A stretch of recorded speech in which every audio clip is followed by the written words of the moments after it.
Bonjour à vous, j'espère que vous allez tous bien. Voici votre premier travail à réaliser à la maison. Une photo de vos croquis d'un sticker que vous allez inventer de toutes pièces. Pour ça, vous aurez besoin d'une gomme, d'un crayon, mais si vous préférez utiliser un stylo, vous pouvez. Quant au papier, vous pouvez prendre le papier que vous préférez, il doit juste être vierge. Ceux qui veulent utiliser un carnet peuvent, ça ne me pose évidemment aucun problème. Vous pouvez commencer par utiliser les liens que je vous ai donnés. Ils vont vous donner quelques clés d'inspiration pour vos propres personnages. Ici, les textes émoticônes sont des petits personnages créés à partir d'éléments de texte comme des parenthèses ou des symboles, voire même des lettres écrites dans des langues qu'on ne connaît pas comme l'arabe ou diverses langues asiatiques. Vous avez un choix très vaste qui va pouvoir vous donner beaucoup d'idées pour vos personnages. Par quoi commencer? Je vous suggère d'abord de prendre votre feuille et puis de réaliser des formes simples, des ronds, des carrés, des triangles. Ici, je suis partie avec un délire sur les chats, mais c'est vraiment juste pour vous donner un exemple. Vous n'êtes pas obligé de prendre un chat, mais vous pouvez très bien prendre un humain, ça peut être des objets, ça peut être des plantes. Et vous essayez plein de trucs, même si ça vous paraît nul. L'intérêt des stickers, du moins ceux que je vous propose, c'est que si ils sont un peu nuls, un peu ratés, ils sont d'autant plus drôles en fait. Donc n'hésitez pas à essayer des trucs. Ici, j'ai un petit cactus sur mon bureau que j'essaie de redessiner. Vous voyez que ça peut tout à fait s'adapter. Je vais dessiner aussi ma lampe de bureau. Pourquoi pas? Ça peut être un personnage, ça peut être un sticker. Pour ça, pas besoin qu'elle soit parfaitement bien dessinée, juste quelques lignes, qu'on comprenne ce que c'est déjà l'essentiel. Et vous me direz, c'est pas toujours évident. Vous pouvez leur rajouter un peu de texte. Moi, en général, je mets juste 3 petits points parce que je trouve ça marrant, comme ça, ou alors l'expression de leur visage, comme ici.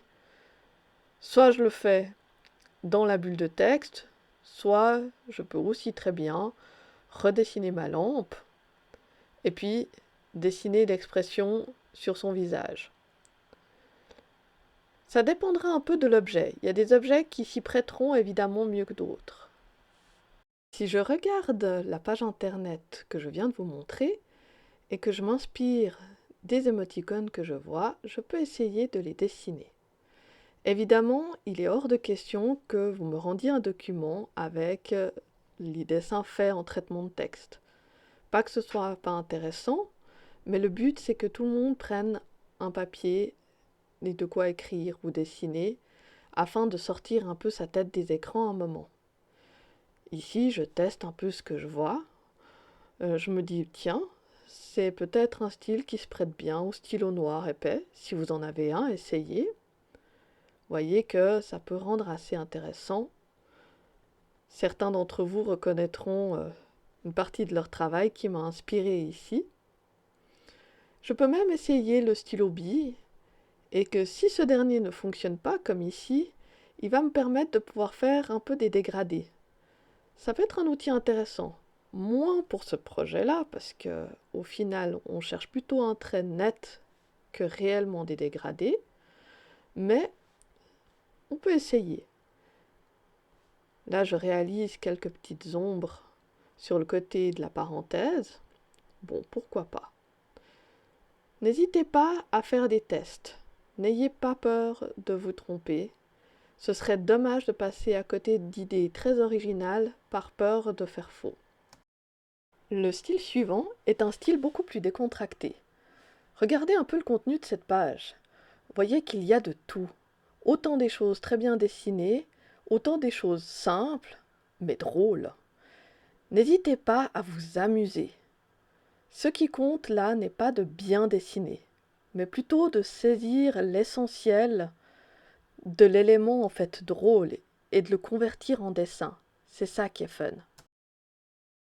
Du coup, je commence quelques croquis, notamment du chat qui m'a bien fait marrer là sur son étagère recouverte de tissu qui ressemble à un gros asticot. Alors j'essaye. Pas de pression, j'essaye. Donc même si ça vous paraît un peu pourri, c'est très bien, ça veut dire que vous êtes toujours sur un brouillon, c'est donc absolument pas grave. J'essaye une autre version avec les traits un peu plus détachés, l'expression du visage peut être un peu plus marquée, on va voir, ok. Je peux essayer plusieurs expressions, par exemple mélanger ce style avec un peu du kawaii, pourquoi pas. Je vais essayer ici aussi de détacher un peu les traits, voir si je lui ajoute un peu l'âge, qu'est-ce que ça donne. Demandez-vous à chaque fois qu'est-ce que ça donne, sans vous juger, juste en observant qu'est-ce que ça donne sur le papier. Voilà. Ensuite, je me dis, tiens, ok, j'ai fait ce personnage-là, maintenant je peux essayer un autre. Je vais prendre exemple sur le personnage, le chat qui a été coupé par un diaporama un peu intempestif. Euh, je lui rajoute les oreilles. Vous avez vu que sur Internet, il n'a pas d'oreilles. Moi, j'avais envie de les lui ajouter, pourquoi pas. Et j'essaye. Là aussi, vous allez tout de suite voir s'il y a des images qui vous inspirent plus que d'autres. Personnellement, en dessin, je trouve que ce personnage-là rend mieux que le précédent. À vous de voir. Des fois aussi, d'essayer de dessiner directement au stylo, ça peut être pas mal. Donc là, j'essaye, je prends un petit stylo fin noir. Si vous n'en avez pas, prenez peut-être un stylo bille. L'intérêt, c'est que justement, on ne peut pas effacer le stylo. Donc, vous êtes obligé quelque part d'y aller d'un coup. Et c'est un excellent exercice. Et de plus, ce style-là se prête particulièrement bien à un style un peu justement relâché, pas très bien réussi. Vous voyez que on a déjà une petite planche avec plusieurs essais qui sont assez sympathiques. C'est pas mal. Je vais en faire un dernier. Le chat avec les deux pattes avant et le corps comme espèce de petite plateforme. Et cette fois-ci, je m'en tiens à le dessin le plus simple possible. J'ai fait un visage un petit peu kawaii, mais pas tant que ça. Les deux pattes et le corps. Que soit je peux laisser comme ça, mais moi je me dis que ça peut être sympa avec une petite queue. Ce serait marrant comme autocollant en décoration d'un texte, par exemple.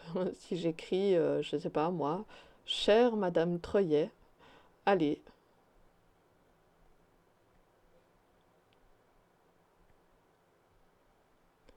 Ça peut servir à ça, les stickers. À décorer du texte. Enfin, le style kawaii. Comme vous pouvez le voir dans le lien que je vous ai envoyé, il existe plusieurs versions de ce style.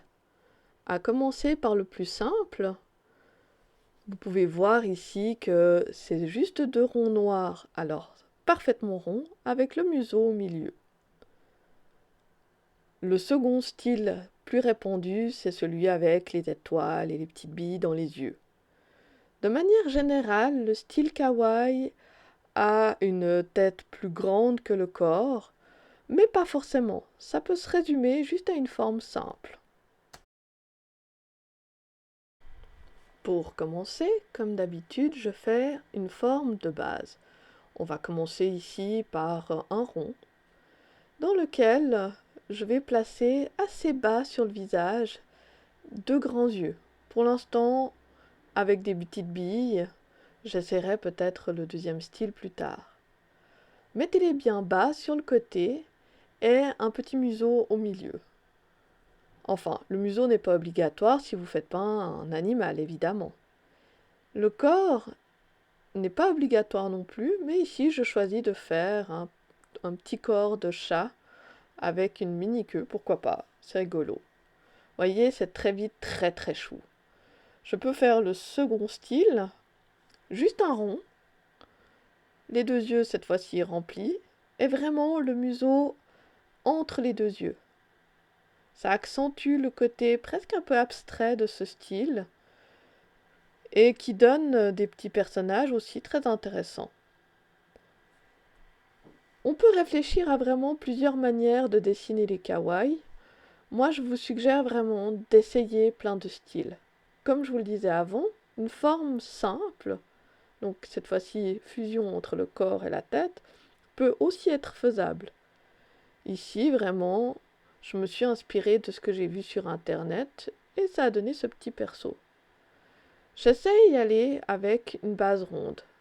Voyez que même avec une forme géométrique aiguë, comme ici, le simple fait d'ajouter deux petits yeux brillants donne un aspect mignon au personnage. C'est le but de ce style. Après, je peux tout à fait le développer, d'abord en réfléchissant un peu à un style de corps que j'aimerais bien, alors pourquoi pas juste de petites pattes et tout, puis ensuite en me disant, ah bah tiens, je rajoute ensuite les petits coussinets, la petite queue, tiens, et si je faisais quelque chose d'un peu plus complexe, pourquoi pas rajouter par exemple directement sur la forme des petits poils, comme des petites traces de poils sur le visage. Je rajoute mes yeux, j'essaye avec l'autre style cette fois-ci. Et voyez comme le fait de répéter la même forme lui donne un aspect plus maîtrisé. Pas forcément meilleur, mais plus maîtrisé. Je cache un peu la proéminence de ce front avec des petits traits. Et voilà, j'ai un mini chat inventé de toutes pièces, très chou. Donc, pour le travail que vous devez me rendre, je vais vous demander de choisir entre ces trois styles ou de faire des mélanges à partir de ces styles et puis d'avoir fait une série de croquis comme précédemment. Ensuite, je vais vous demander un dessin réalisé au propre, mais toujours sous son aspect, on va dire, croquis. Vous n'avez pas besoin de tout mettre en couleur, ça ce sera pour la prochaine fois. Ici, j'ai adapté le style emoticon texte à un petit cactus, un peu kawaii quand même, hein, une grande tête, un petit corps, son corps étant le pot. Et puis, j'ai choisi de faire une version au stylo noir, parce que je me dis pourquoi pas. Donc vous pouvez également réaliser plusieurs versions de ce personnage sur la même feuille ou sur des feuilles différentes et la photographier pour me l'envoyer. N'hésitez vraiment pas à mélanger les styles. N'hésitez pas non plus à utiliser autre chose qu'un crayon. Mais comme je vous le disais juste avant, ce n'est pas obligé d'être en couleur. Ça, ce sera pour la prochaine fois. J'espère que vous vous êtes amusés en regardant ce petit tuto et je vous invite à regarder le prochain qui concerne comment faire les photos ou scanner. Voilà, le tuto est terminé, j'espère qu'il vous a plu. Je me réjouis d'avoir vos retours et je vous dis à bientôt!